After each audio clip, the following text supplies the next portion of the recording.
"How dare you refuse my mother, you ungrateful tramp!"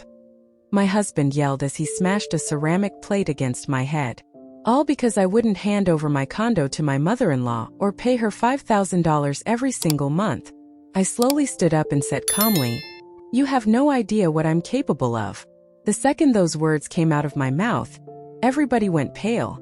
Vanessa stared at the broken plate pieces on the floor and felt warm blood sliding down her cheek. The guests froze with their glasses halfway up. My mother-in-law, Judith Hawthorne, started clapping like it was a show, letting out a scream of excitement. And my husband, Marcus, loomed over me with his face twisted in red, burning anger. I couldn't even recognize him. Just that morning, I thought the day would be a normal birthday party. Just yesterday, I still hoped things would get better. But now, looking at his cold, empty eyes, I finally accepted that it was over. And whatever came next was going to change my life for good. But to understand how I ended up bleeding on the floor of my own downtown condo with this strange calm settling inside me, we need to go back 2 years. 2 years ago, Vanessa Cole was a happy bride-to-be planning her dream wedding. Welcome to Betty's Stories. I share new life stories every day, so please hit subscribe and like this video. Now let's go back to my story. I know you'll enjoy it if you listen to the end. I was 32 and my fiancé Marcus was 34. We met at a corporate networking event held in one of Atlanta's hottest restaurants. Marcus was a sales manager at a partner company. I was running the sales division at a major tech firm. From the moment I saw him, he felt like the man I'd been searching for. Steady, reliable, attentive. He wasn't a movie star, but he was handsome. And even though he wasn't rich, he was ambitious. He wooed me the right way. Fresh flowers every time we met, Friday night dinners, and real attention to detail. He remembered I liked white roses more than red. He knew how much I hated being late. He opened doors, held my coat, and always walked me right to my apartment door. I had just left a draining 5-year relationship where I felt invisible. My ex treated my career like it was some cute little hobby, and always used my salary like an ATM. He kept pushing me to quit my job and start having kids, even though he barely made anything and spent every night drinking beer in the garage with his friends. When I finally found the courage to leave him, he didn't even try to fight for me. He just shrugged and said, "Go on then. Who wants you at 30? I spent the next 6 months healing, working nonstop just to stay busy, going to therapy, and slowly learning how to trust again. Then Marcus came into my life. Fresh air after years of suffocating in a basement. He genuinely admired my achievements. He told me he was proud of me. He bragged to his friends about how smart and beautiful his black queen was. I thawed out. I blossomed. I dared to believe in love again. At 28, I had bought my 2-bedroom downtown Atlanta condo with my own money. Every bonus, every paycheck, every long hour. I worked 60 to 70 hours a week. No vacations. No real weekends. I denied myself anything fun. Thrift store clothes, homemade lunches, no Uber rides. Every month I saved half my salary. My parents helped a bit, but I paid almost everything myself. I took a 15-year mortgage and paid it off in 7. When that final payment cleared, and the title came with only my name on it, I cried tears of joy. That condo was mine, no debt, no strings. My fortress. My freedom. My achievement. I remembered everything. The paint I picked myself. The nights I wallpapered the guest room alone until 3 a.m. because I couldn't afford contractors. The old Craigslist furniture I refurbished. The flowers I planted on the balcony. That condo was my safe world. Marcus lived in a tiny rented 1-bedroom far from the city. He said he was saving for his own place, but it wasn't really working out. His salary was average, his rent was $1,800, and he had nothing left to save. But I didn't judge him. I had been there too. Saving in this country is hard. I loved him for who he was, not his bank account. 8 months after we started dating, he proposed. He went down on one knee in the same restaurant where we first met and showed me a simple ring. I didn't care about diamonds. I said yes immediately. I was so happy. I finally thought I'd have a family. I finally thought I wouldn't be alone. We chose a small wedding, a quiet ceremony. No need for a big ballroom party. We wanted to save for a honeymoon in Cabo San Lucas. We invited only close relatives, parents, and a few friends. I bought a simple dress. Marcus wore his work suit. It was modest but full of heart. Then came the first red flag, 2 weeks before the wedding. We were discussing bills and chores when Marcus suddenly asked, "Babe, have you thought about putting the condo in both our names? I want to feel like it's my home too." I laughed, thinking it was a joke. "Marcus, it's my premarital property. Legally it stays mine, but we live here together. This is our home." He nodded and smiled, but there was something in his eyes. A flash of resentment or disappointment. I ignored it. Maybe he was just nervous. Maybe he wanted to feel like the man of the house. But something inside me went stiff. A tiny worry settled in my chest. I pushed it aside and focused on the wedding. We got married on a warm September day. My parents flew in from Richmond. My mother, Linda, a former teacher, and my father, Colonel James Cole, tall, sharp, disciplined, the man who taught me to stand my ground. Marcus's mother, Judith, came with her friend Martha. His father had died 5 years earlier, so she lived alone in a small apartment. She earned a bit from Social Security and cleaned at a shopping center 3 times a week. It wasn't much, and she made sure everyone knew it. When I met her, she seemed like a normal older woman. Complaining a little, clingy but harmless. At the wedding, she kept wringing her hands. "It's so hard being alone," she said, wiping imaginary tears. "Thank God my sweet Marcus now has such a caring wife."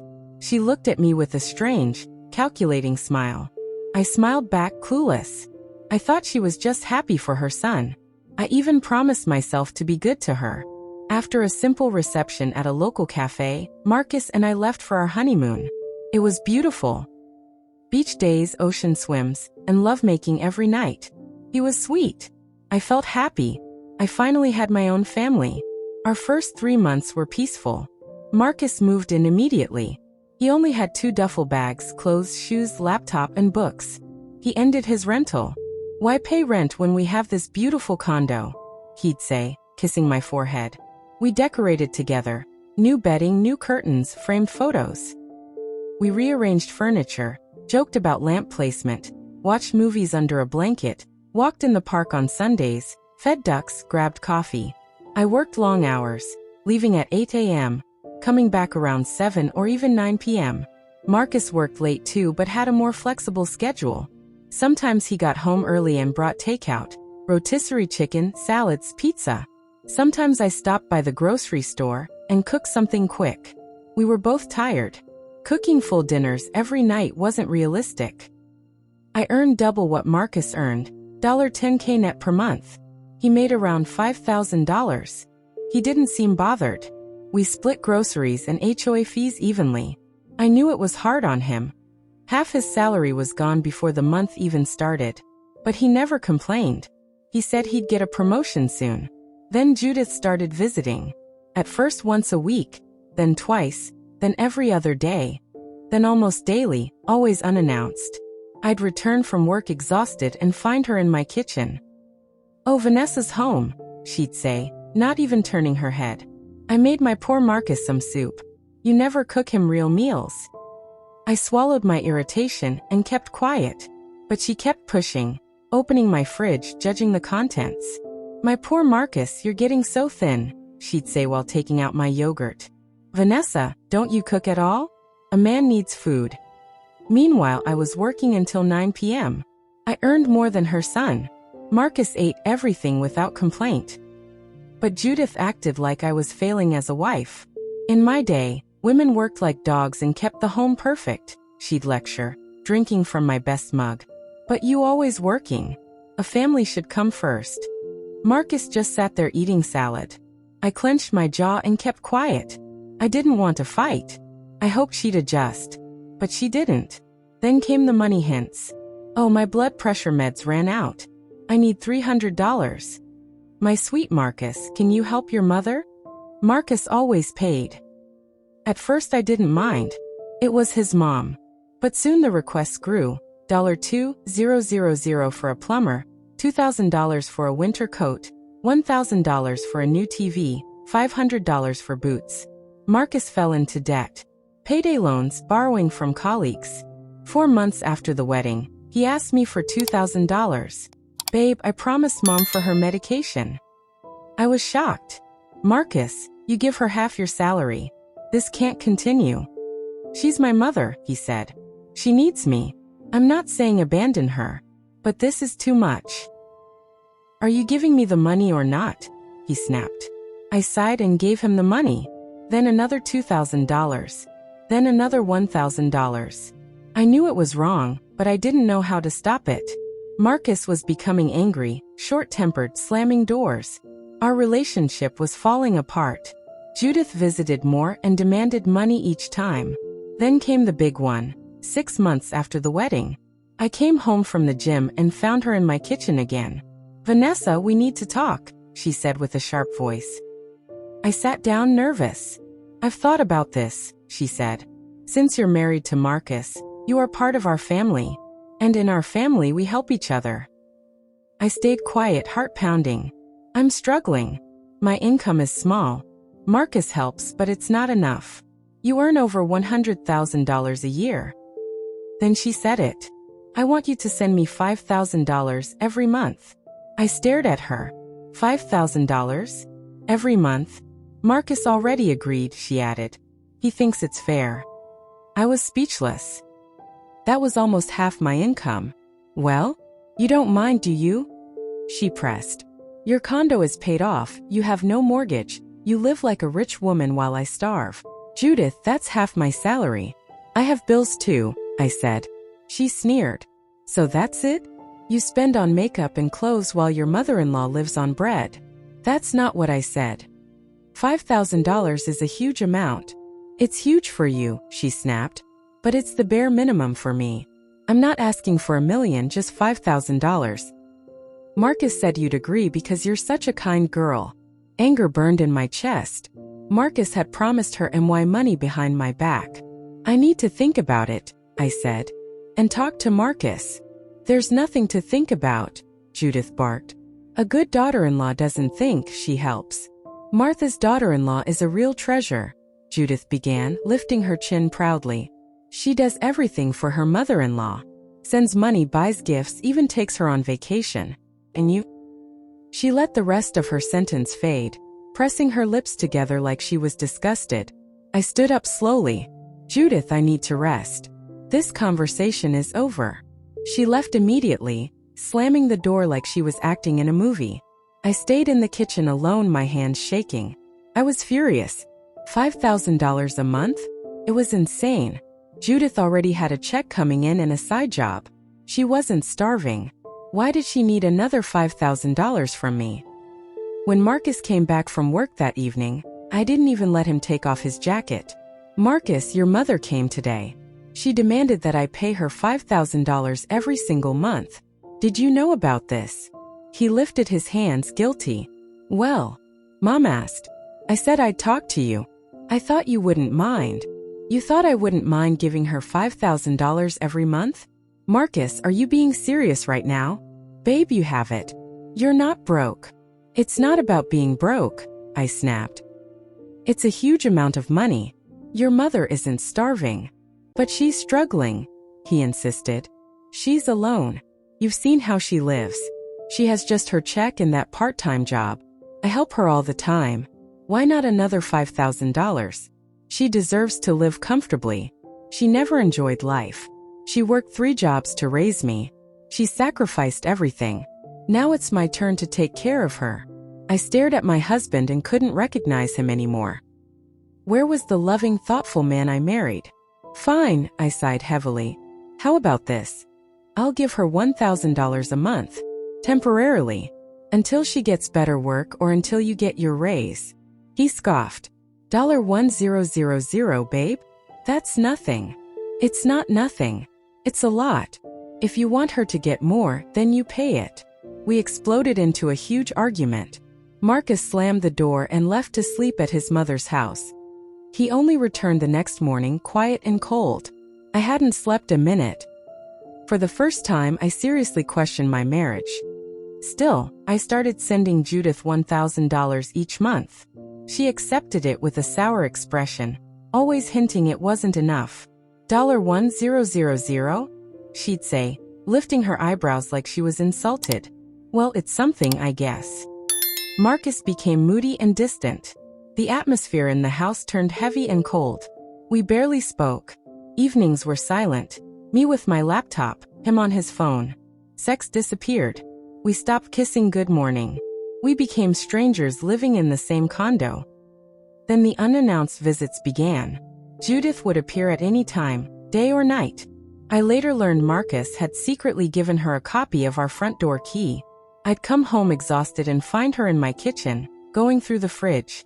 "Oh, Vanessa's home," she'd say without even looking up. "I'm just checking what you two are eating.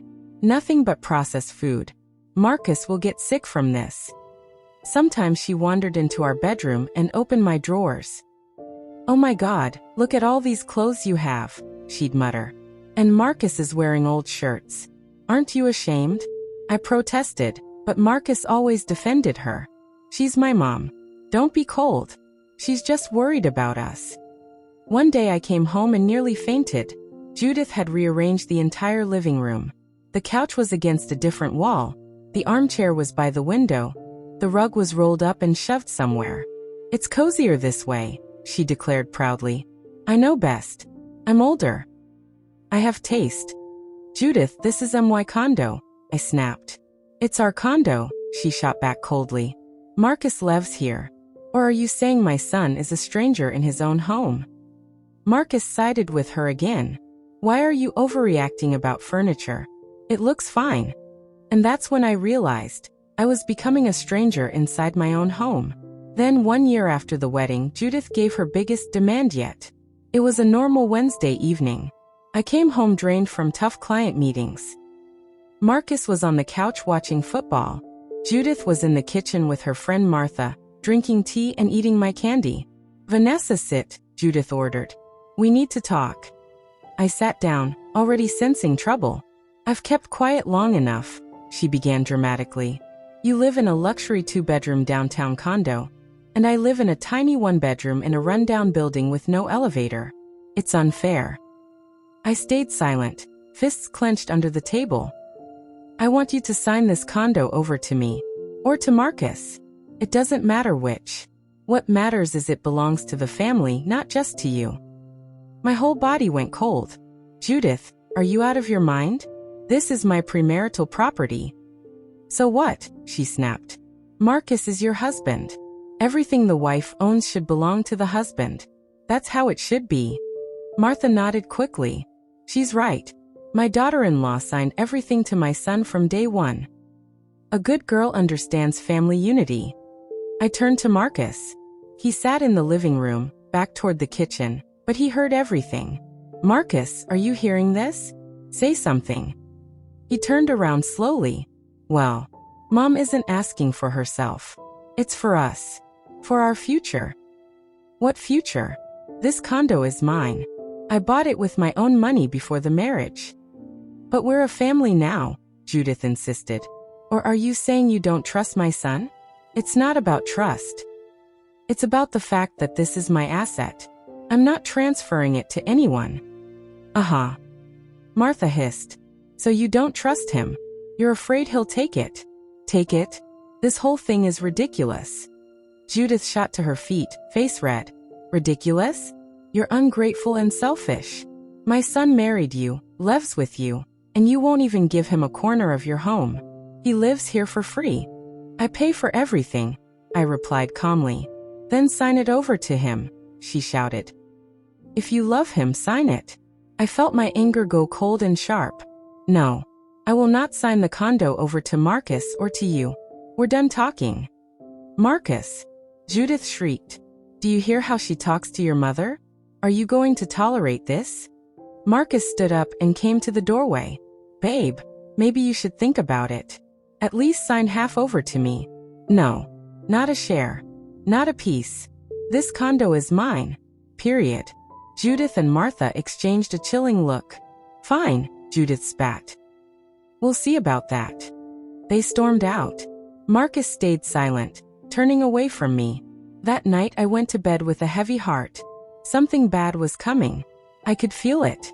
The next day, I found an envelope on the kitchen counter. Inside were documents. When I read them, I froze. It was a power of attorney for my condo.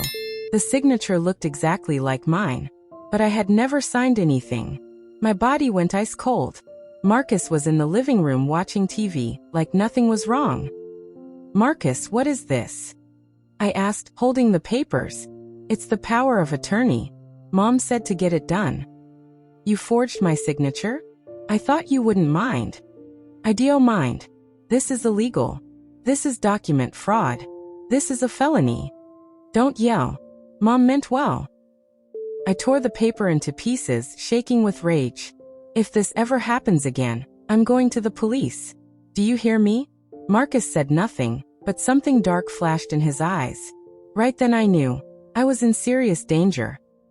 And this was only the beginning. After that forgery incident, I couldn't sleep for days. I lay next to my peacefully snoring husband and thought, he forged my signature. He committed a crime. For what? A condo? His mother? The man I married was capable of this. The next morning, after Marcus left for work, I searched for a family law attorney and booked a consultation during lunch. The lawyer, Rachel King, listened quietly as I explained everything. "Vanessa," she said firmly, "your condo is premarital property. Legally, it is 100% yours. Georgia Code Section 33 is clear. Even in a divorce, he gets nothing. Not an inch." I exhaled in relief. "So even if we divorce, it stays mine?" "Yes. But there is a big problem." She removed her glasses and stared at me. "If you ever sign it over, whether willingly or under pressure, you lose it forever. And you'll never be able to prove you were forced. They'll say you gifted it voluntarily. But I'm not going to sign anything." "But he already tried to forge your signature," she reminded me. "That means he could try again." I felt cold all over. What do I do? Document everything. Stand firm. And if they threaten you again, record the conversations. "Vanessa," she sighed, "your situation is unhealthy, and it's only going to get worse." I left with a heavy heart but a strong decision. I will never give up the condo. Ever. Back home, I placed my phone on the table with the voice recorder running. Marcus noticed. "What's that for?" he asked. "I'm recording voice notes for work." I lied. He shrugged. A week later, Judith returned, with reinforcements. Martha, Aunt Carolyn, and Cousin Evelyn came with her. They settled around my living room like some judgmental court. I froze in the doorway. "Vanessa, sit down," Judith commanded. "We're here to talk nicely as a family." I sat silent. Marcus leaned on the kitchen doorframe, staring at the floor.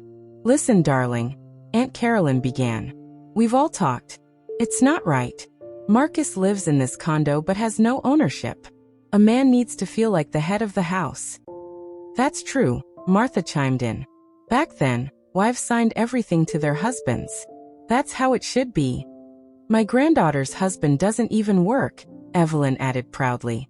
"But the house is in his name. That's proper. Because he is the man." I stared at them in disbelief. "Excuse me, but what business is my condo to any of you?" "What business?" Judith shot back. "We're family. We worry about Marcus. You're humiliating him." "I'm not humiliating him. He lives here and enjoys everything equally with me." "But the condo isn't in his name," Carolyn insisted. "That's wrong. You should sign at least half." "I don't owe anyone anything. This is my premarital property." Judith scoffed to the others. "Selfish. Greedy. Only thinks of herself." "You're bringing shame on our family," Evelyn added. "Everyone is talking about how you disrespect Marcus." "Who is everyone?" I demanded. "All the relatives," Carolyn said proudly. "Do you think we're quiet?" I stood up. "That's enough. Get out. Leave my condo." "Our condo," Judith screamed. "Marcus lives here." I said get out. I opened the door. "Now. Or I call the police." They grumbled and insulted me on their way out. Judith paused at the door and hissed, "You will regret crossing our family." When they left, I turned to Marcus. "You let them hold a whole meeting against me in MY house." "They just wanted to talk," he muttered. "They demanded my condo." They just want me to have what's mine. What's yours? I laughed bitterly. You think I should sign it over to you? It would be the right thing to do. Something inside me broke. Go to your mother's tonight. What? Leave.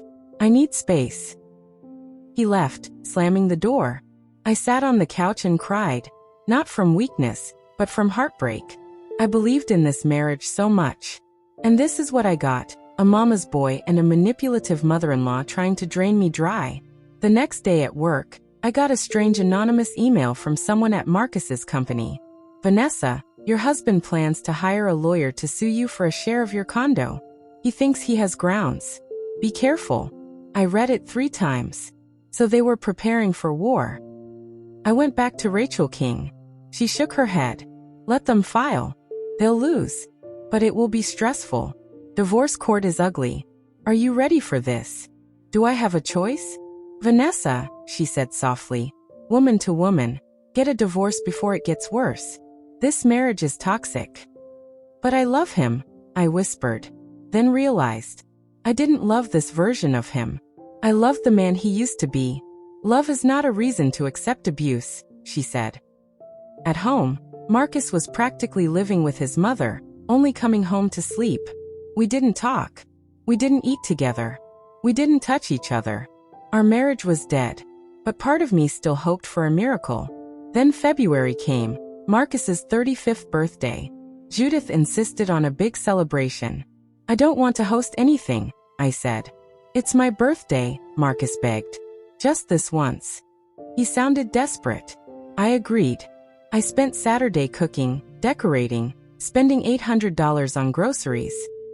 I prepared everything with love, hoping maybe this would be a turning point. Judith and Martha arrived early and immediately started ordering me around. This is wrong. That cake isn't good. Move this vase.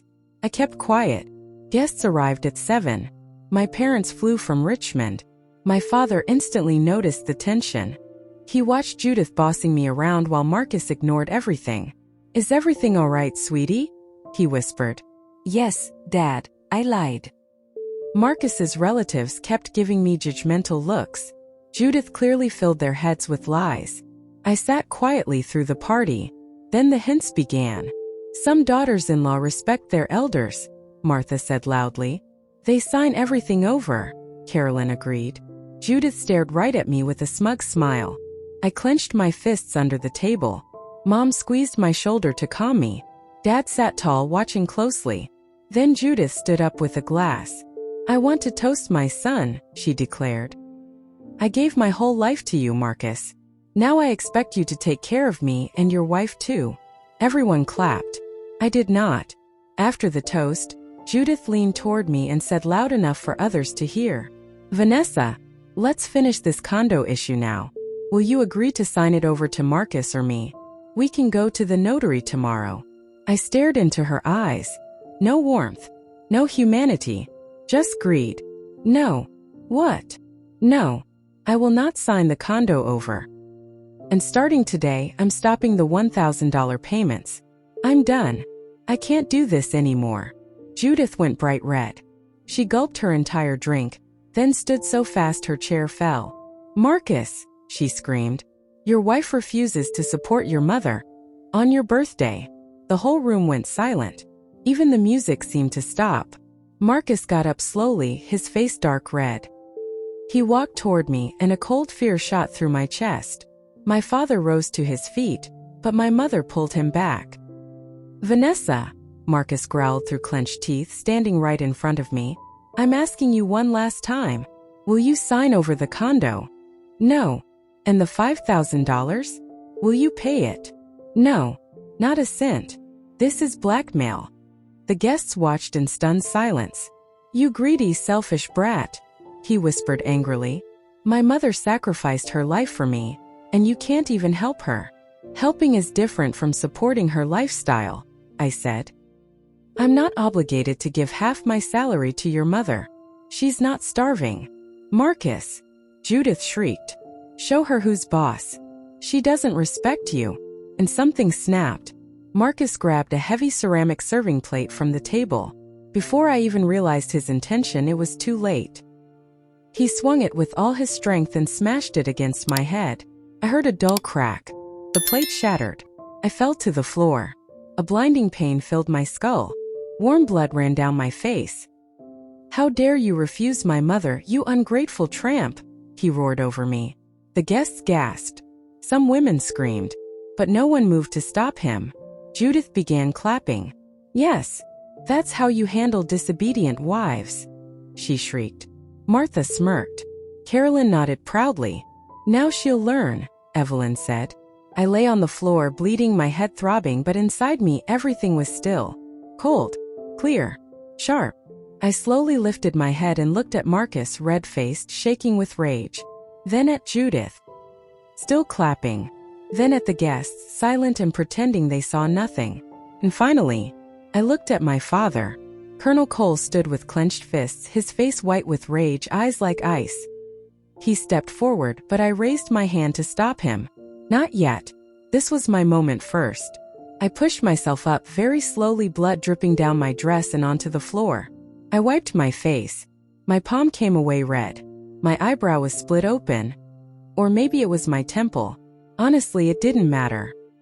I looked Marcus straight in the eyes and said quietly, but loud enough for everyone to hear, "You have no idea what I'm capable of." I didn't yell. I didn't cry. There was no drama in my voice, just cold calm. And that calm was more terrifying than any scream.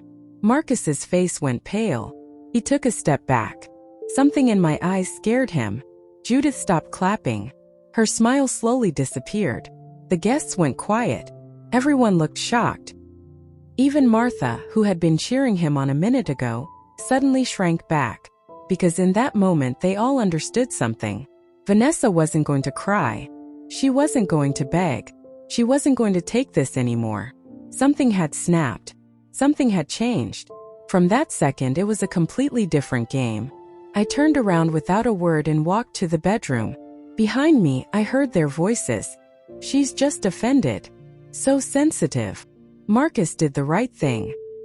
He should have done it earlier. She'll cry and come back. They always do." I locked the bedroom door. My hands weren't shaking. My mind was crystal clear. I went into the bathroom and stared at my reflection in the mirror. My eyebrow was cut and bleeding. A bruise was already forming on my cheekbone.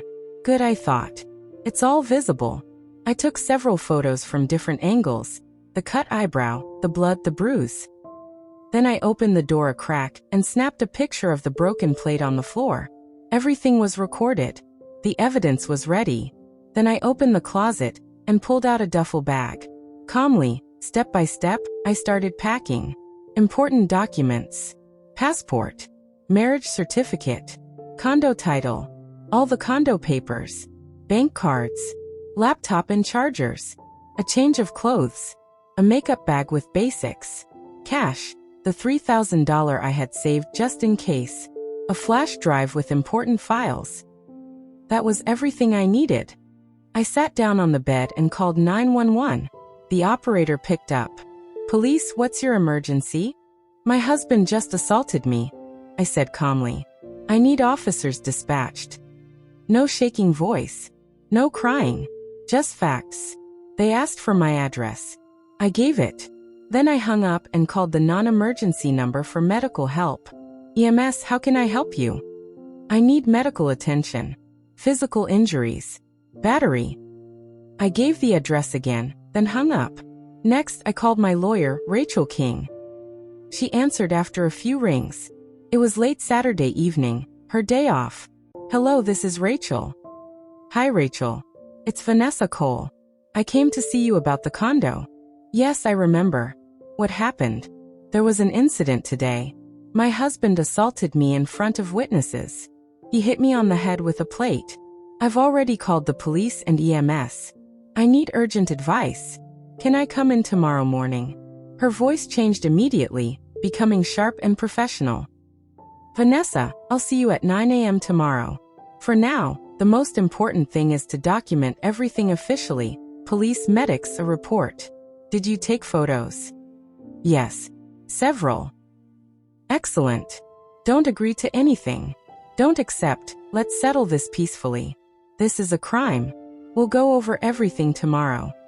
Thank you, I said and hung up. I sat there on the bed, pressing a towel to my eyebrow. The bleeding was slowly slowing down. Outside the bedroom door, I could hear muffled voices. The party was still going on. Marcus was laughing loudly. Carolyn was telling some story. No one came to check on me. No one knocked. But I knew my dad was out there somewhere in the living room. I could feel it. He was waiting. His moment would come. About 20 minutes later, there was a sharp, firm knock at the front door. I walked out of the bedroom. The room went quiet. Everyone stared at me. I went straight to the door, didn't look at anyone, and opened it. 2 police officers were standing there. A man in his 40s and a younger woman. You the one who called? The older officer asked. Yes. Please come in. Marcus jumped up from his chair. Police? Vanessa, what are you doing? I looked at him and said, I'm filing a report for assault and battery. Judith screamed. What assault? Marcus just calmed you down a little. It's your fault. You provoked him. The officer raised his hand. Ma'am, please be quiet. Don't interfere with our work. He turned to me. Victim, tell us exactly what happened. Calmly and clearly. So I did. I explained how he demanded that I sign the condo over, how I refused, how he picked up the plate and smashed it into my head, how it shattered, and how his mother clapped and yelled. That's right. The witnesses are right there, I said, pointing at the table. They all saw it. The officers started taking notes. Marcus went pale.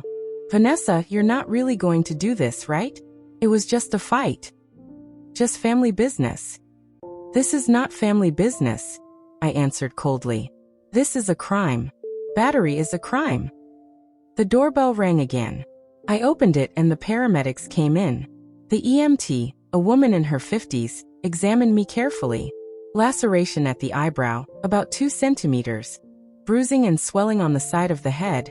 Hematoma about 4 by 5 centimeters, she said as she wrote. You need to go to the emergency room first thing tomorrow morning and get an official medical report for assault. It's important for court. I will, I said. She cleaned the wound, put on a bandage, and explained what I needed to do for documentation.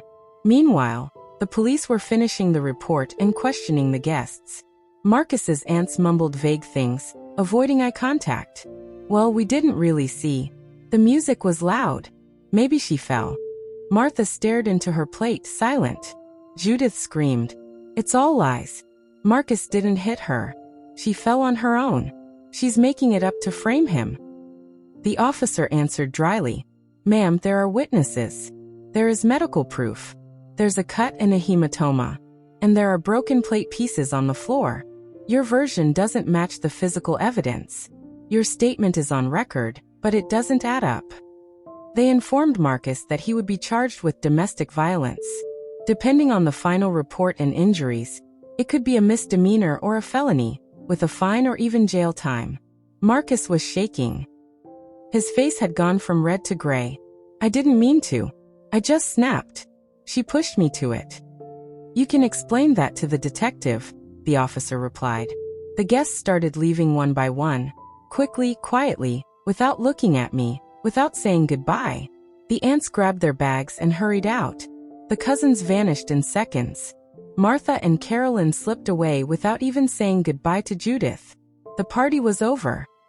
Soon, only me, my parents, Marcus, Judith, and the officers remained while they finished the paperwork. Then my father stepped forward. Colonel James Cole had been silent this whole time, standing by the wall, arms folded, watching. He saw his daughter get hit. He saw the mother-in-law cheer. He saw the guests keep eating. He saw the police write everything down. He didn't say a word, but he didn't forget a single face or a single sentence. Now he moved. Slowly, firmly, like a man who has spent his life giving orders. Tall, fit, gray-haired, with that strict military posture. The officers straightened unconsciously when they saw him. Dad walked right up to Marcus and looked him in the eye. Marcus tried to step back, but there was a wall behind him. You did that? Dad asked quietly, nodding toward my bloody face.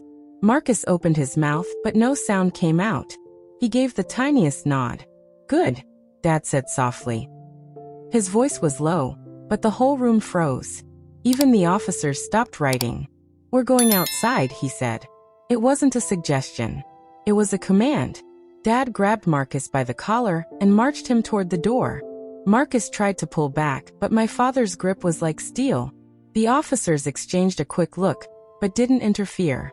They saw a father defending his daughter. They understood.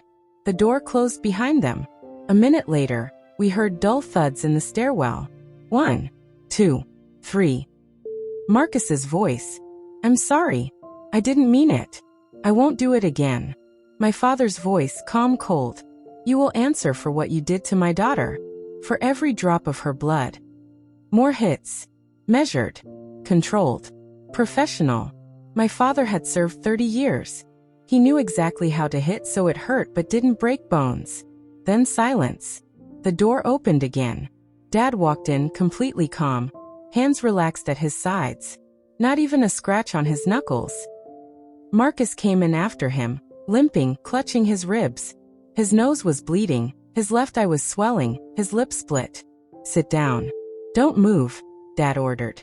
Marcus sank into a chair by the wall, shaking and silent. Dad turned to the officers. Officers, please continue. The tone was still firm, like a superior speaking to subordinates. They nodded and went back to their work. Then Dad turned to Judith. She was hunched on the couch now, quiet for the first time all night. Dad walked over, stopped in front of her, and looked down. You approved of my daughter being beaten, he said. Judith opened her mouth to speak, but he cut her off. Quiet. I'm not finished. She shut her mouth. If you ever come near my daughter again, call her, text her, show up at her home or her job. You will regret it. Deeply. I served 30 years. I have connections. I have people. And I will make your life very uncomfortable using completely legal methods. Do we understand each other? Judith's lips trembled. She nodded. For the first time, she looked truly scared. Now get out of my daughter's condo, Dad said. And take your son with you. Judith jumped up, grabbed her purse, and rushed to Marcus. Come on, son. Let's go. Don't let them humiliate you. You'll stay with me. Marcus stood up slowly, holding his ribs and squinting from his swollen eye. His things, Dad said to me. Silently, I went to the bedroom and brought out the boxes I had already packed. His clothes, shoes, documents, chargers, razor, everything that was his. Take it and go, I told him. Vanessa, he started. Go, I repeated. This is my condo. No, it's my home too, he tried. No, this is my condo. My premarital property. You have no rights to it. I spoke to a lawyer. Leave before I call the police again. Marcus looked at the officers. They stood there quietly watching. He understood I was serious. He picked up the boxes. Judith pulled him toward the door, wailing. Let's go, son. Let's go. There's nothing for you here. She doesn't deserve us. The door slammed behind them. Silence. I sat down on the couch. My mom hugged me. My dad put his hand on my shoulder. The officers finished the report. You need to come to the station tomorrow to give a full statement, the older officer said. And don't forget the emergency room. The medical report is important for court. I'll be there, I said. They left. Only my parents and I remained. My daughter, my mom whispered, stroking my hair. You did the right thing. Completely right. I'm proud of you, Dad added. You didn't break. You defended yourself. You acted like a soldier. I didn't cry. Inside I felt empty. No drama, no self-pity. Just one clear thought. There's a war now, and I'm going to win it. My parents stayed the night. Mom put me to bed and gave me something to help me sleep. Dad stayed in the living room like a guard. No one was going to hurt his daughter again while he was breathing. In the morning, I went to the emergency room. The doctor carefully examined me and wrote everything down. A 2 centimeters cut on the eyebrow.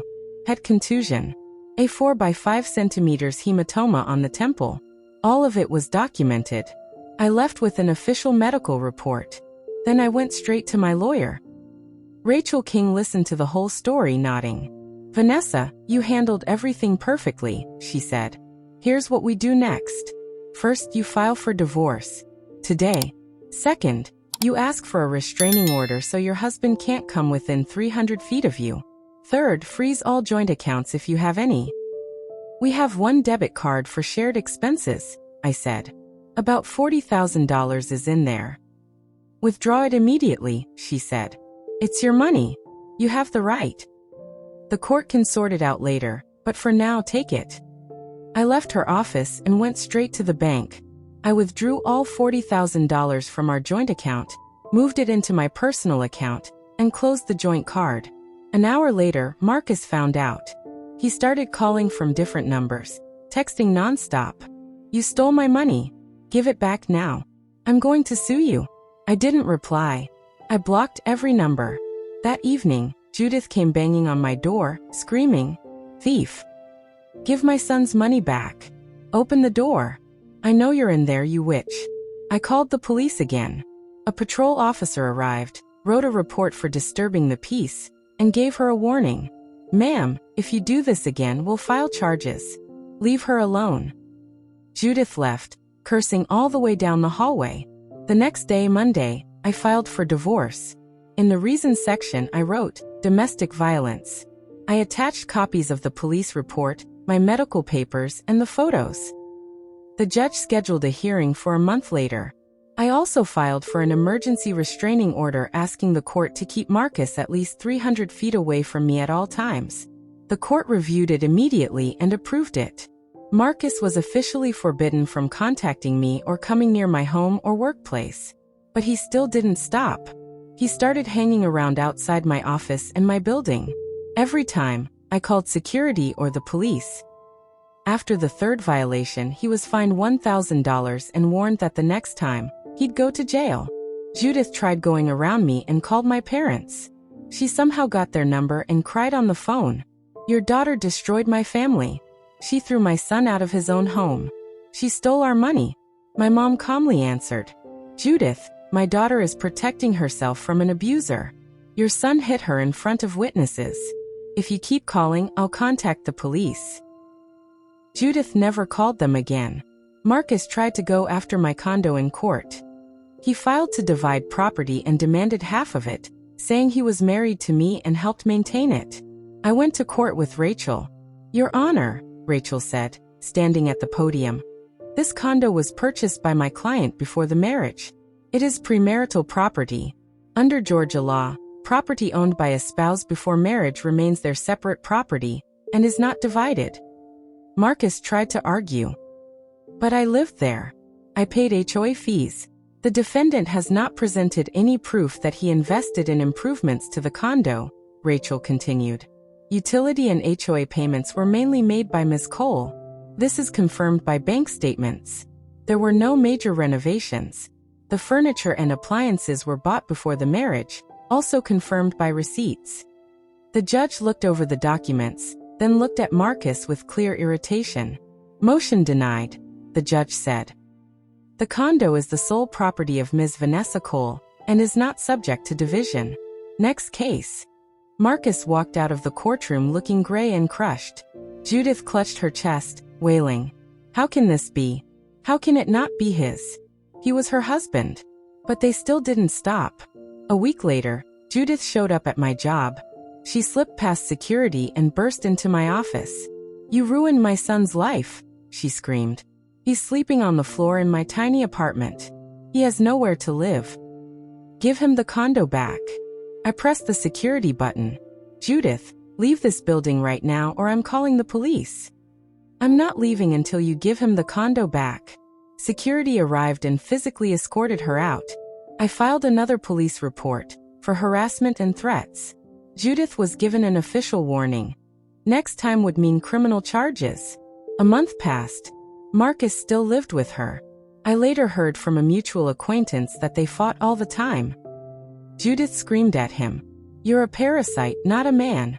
You lost a rich wife with a condo, and now you're living off my retirement. I wasted my life on you and you achieved nothing. You lost a smart, rich woman and now you're draining me." Marcus tried to work, but he kept getting fired. He drank more. He snapped at colleagues. He was always late or missing work. His name got ruined in the industry. I, on the other hand, moved on. I kept working and healing. I came home to my empty condo. And that emptiness felt peaceful. It was mine. Quiet. Safe. I did a small makeover. Changed the living room wall colors. Bought a new couch. Put up new art. Piece by piece, I removed every trace of Marcus from my home. Every new detail felt like fresh air. 2 months after the divorce hearing, the final decree came. The judge reviewed everything. The police reports, my medical report, the photos. My parents confirmed under oath that they saw the assault. The marriage is dissolved, the judge said. Property is not divided. All premarital property remains with Miss Cole. The defendant has no rights to the condo. Marcus didn't get a single dollar. I walked out with the divorce certificate and felt a huge wave of relief. It was done. I was free. Marcus called a few more times from unknown numbers, begging, crying, asking for money, asking for another chance. Babe, I didn't mean it. I love you. Please give me one more chance. I hung up every time. I wasn't happy he was suffering, but I wasn't sad either. I just felt nothing. That man was a stranger now. Judith spread gossip among the relatives. Vanessa is evil. She destroyed my family. She tricked my son. She stole his condo. But nobody listened anymore. Everyone knew what really happened. Her son hit his wife in front of witnesses. His wife protected herself, with the law on her side. Everything was legal. Everything was fair. 3 months after the divorce, Marcus got fired from yet another job. He was drinking more, slipping deeper. Judith couldn't take it and screamed at him. You're dead weight, not support. I wasted my life on you and you did nothing. You lost a rich, smart wife and now you're sucking my retirement dry. According to her neighbor Martha, who repeated it to mutual friends, that's exactly what she said. Eventually, Marcus moved out of his mother's place. He rented one small room in a boarding house for $600 a month, scraping by on odd jobs and sinking further down. Me? I kept rising. I got promoted. I became vice president of sales. My salary jumped to $15,000 a month. I started saving more, planning my future. I thought about buying a second condo to rent out, or maybe starting a small business. My parents were proud. Dad summed it up simply. Daughter, you're a real fighter. You didn't break. You won. And he was right. I did win. I won my freedom. I won my independence. I kept my right to live the way I choose, not how someone else orders me to live. I never again let anyone control me. I never again let anyone cross my boundaries. I learned the lesson. Never tolerate abuse. Never give in to blackmail. Never sacrifice yourself for people who don't value you. The condo stayed mine. My life stayed mine. My future stayed mine. And Marcus and Judith ended up with exactly what they earned. Loneliness, struggle, and the bitter knowledge of what they lost because of their own greed. Sometimes in the evenings I sit on my balcony of my one whole fully mine condo. I sip tea, look over the Atlanta skyline and think, I did it. I protected myself. I know my worth now, and I will never again let anyone humiliate me or take what belongs to me. I won that war. And now I know, when I need to, I am capable of anything. Absolutely anything. I'm really glad you're here, and that I could share my story with you. If you enjoyed it, please like the video and subscribe to my channel. Let's see how many of us are out there. Drop a comment with the city you're watching from and what time it is right now. I'm always curious where all you amazing people are tuning in from. I post new real-life stories for you every single day. And now, 2 of my most popular stories should pop up on your screen. Pick one and keep watching. Don't forget to subscribe. See you in my next story.